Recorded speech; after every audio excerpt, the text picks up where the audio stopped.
Hello and welcome. You're watching the Kaleido Insights video series where we explore the impacts of COVID-19 on key themes affecting our lives as consumers, the future of business, and the ecosystems we're all a part of.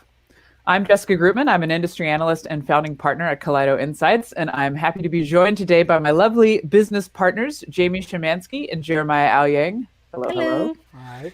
We're delighted to have you here. Thanks for joining and hope that everyone is staying healthy and well as possible right now.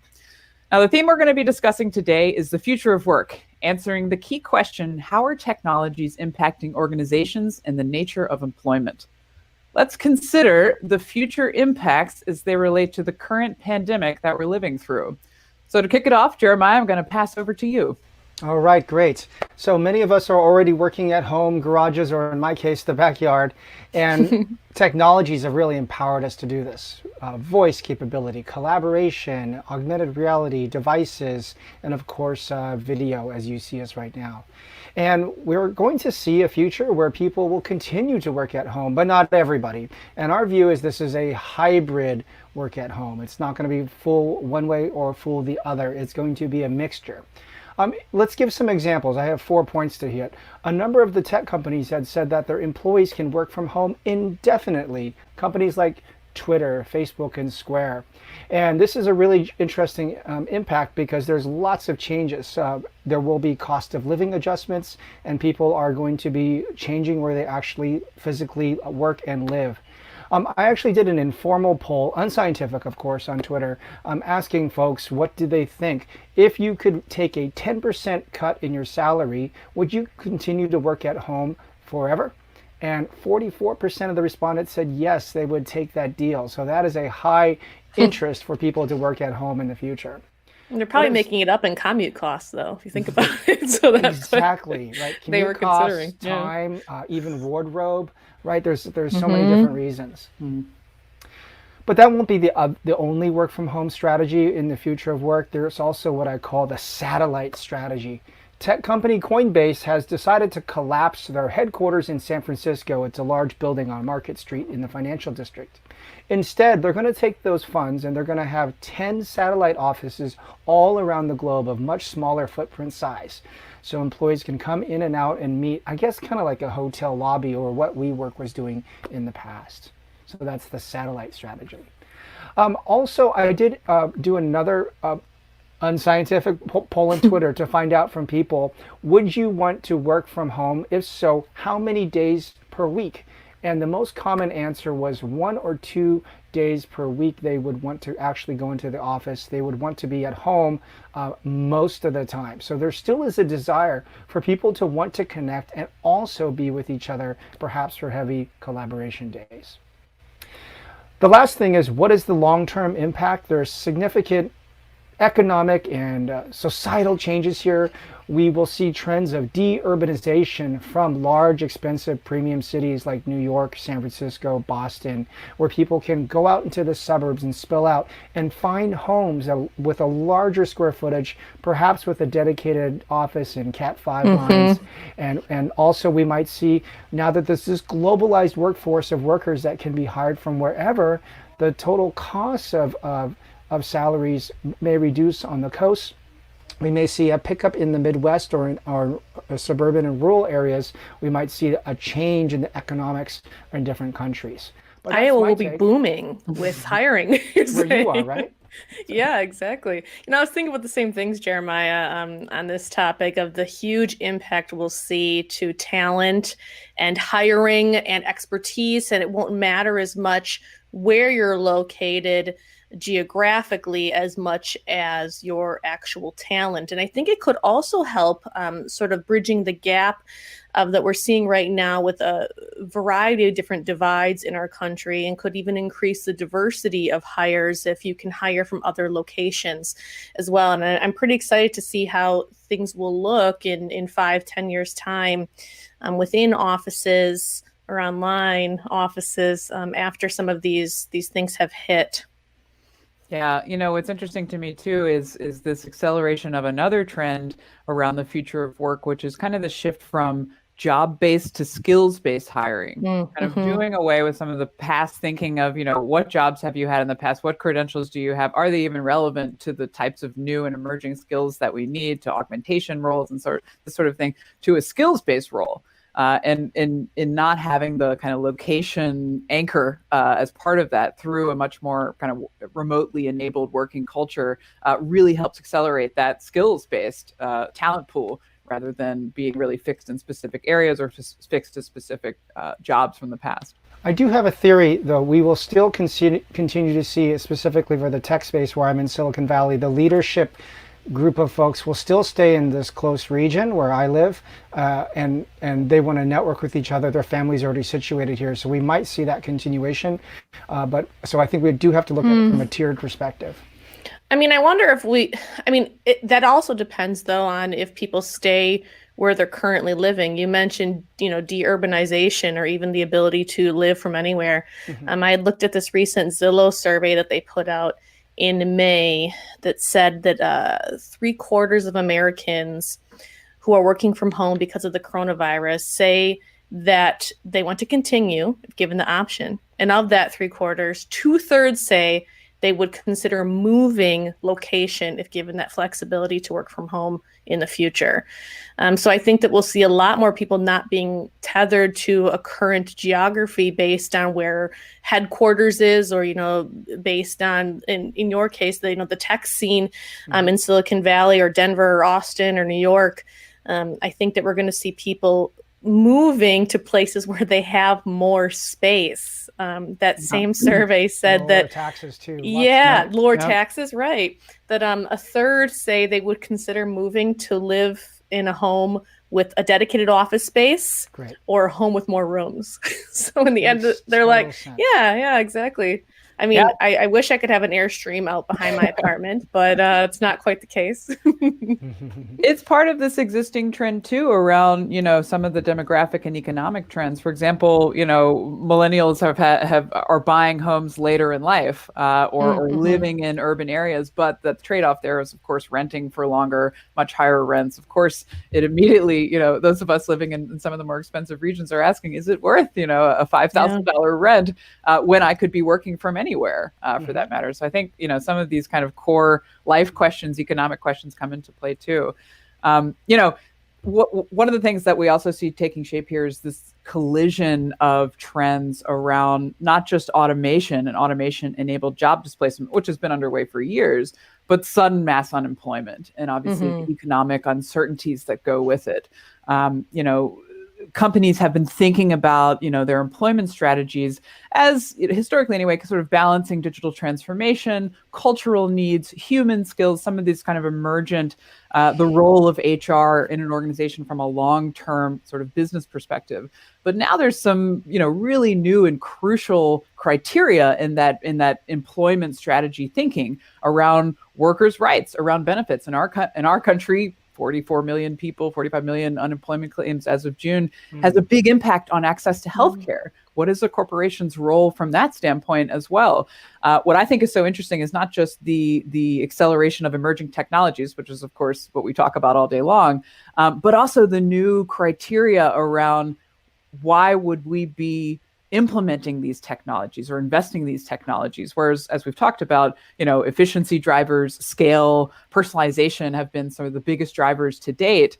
We're now also looking at safety, at sanitation, at surveillance of distancing, at security and privacy, especially when we talk about remote working environments and expanding that kind of threat landscape. At resilience, the ability to scale up and down operations more easily. These are fundamentally I wouldn't say new criteria, but much more widespread mainstream criteria for any kind of business, rather than just kind of specific subsectors of the economy. So the whole notion of how to think about future employment strategies in this context of mass unemployment and economic uncertainty, as well as some of these new criteria in which to apply automation and emerging technologies and the sort of role of corporations to employees' well-being, this is a real shakeup compared to just a few months ago. Yeah, that's what I was going to say. When you talk about well-being and the impact on healthcare and employee-sponsored healthcare packages and insurance, it makes me think a lot about emotional well-being of employees right now too.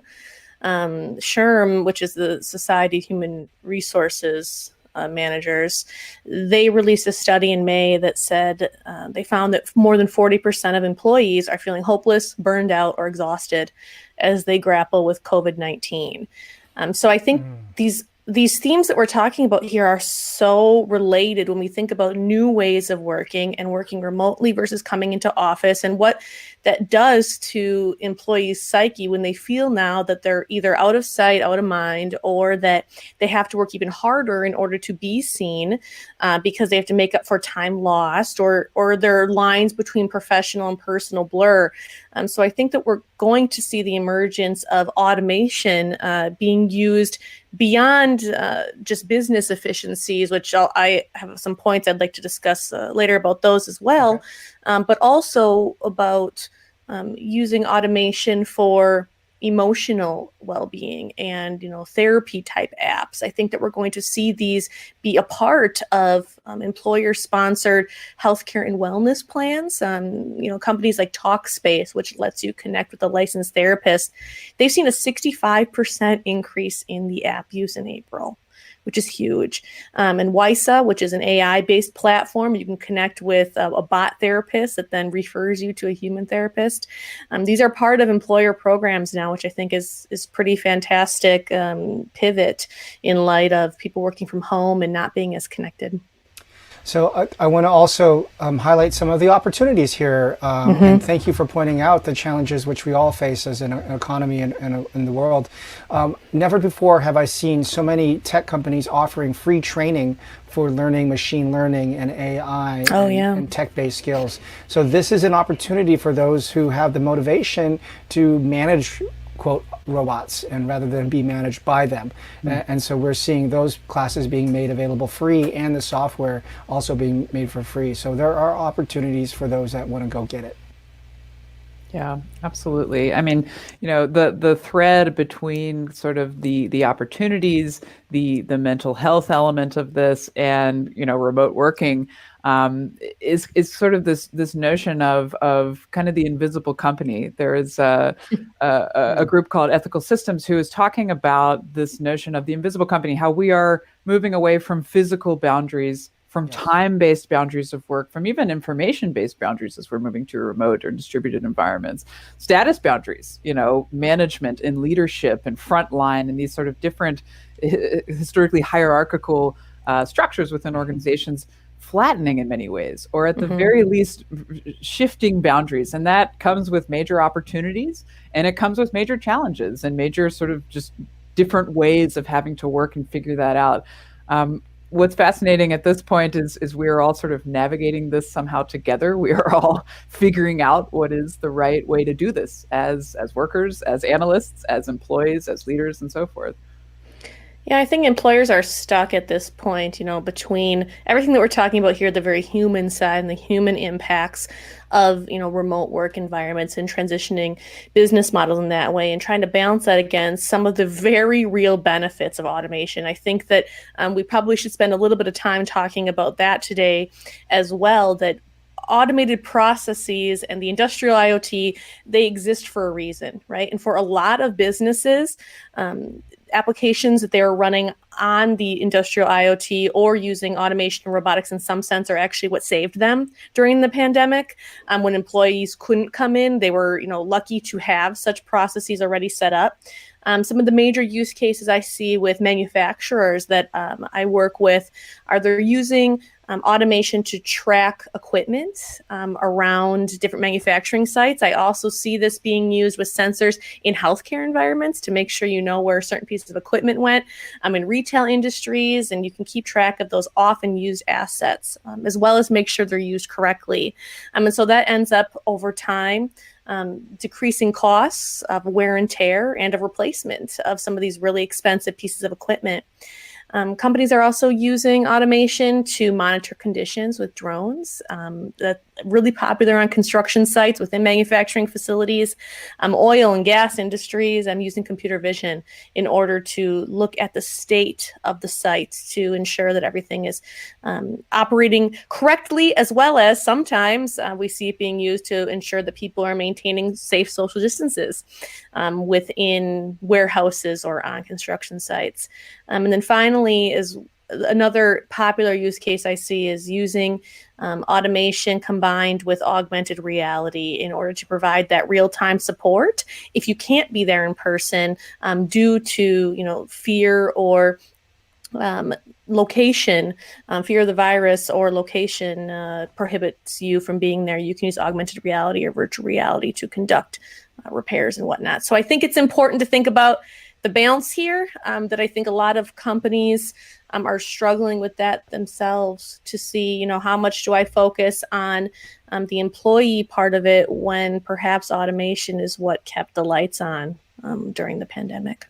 Yeah, and in the AI space, there's kind of a saying that where robots or bots or automation generally really shines is in the dangerous, the dull, and the dirty. And so, in many ways, when we look at some of these new criteria of sanitization and safety, there are more roles there that are better suited, and frankly, sort of save humans the trouble and the risk, and businesses too, the trouble and the risk to be applied there.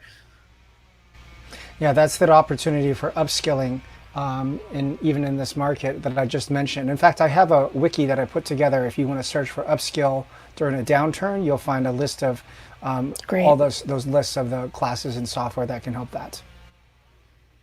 Wonderful. Well, this was another great discussion. Look for more from us coming soon. Thank you so much, Jaimy. Thank you, Jeremiah. This has been fun. Thanks for your insightful contributions. You can learn more about Kaleido Insights and our future of work coverage and other research themes at our website at kaleidoinsights.com. And join us next time as we continue to analyze both the impacts of the pandemic on emerging technologies, as well as several other topics that we are researching all the time. So thanks very much, guys. Thanks for watching. Stay well. Thank you. Bye-bye.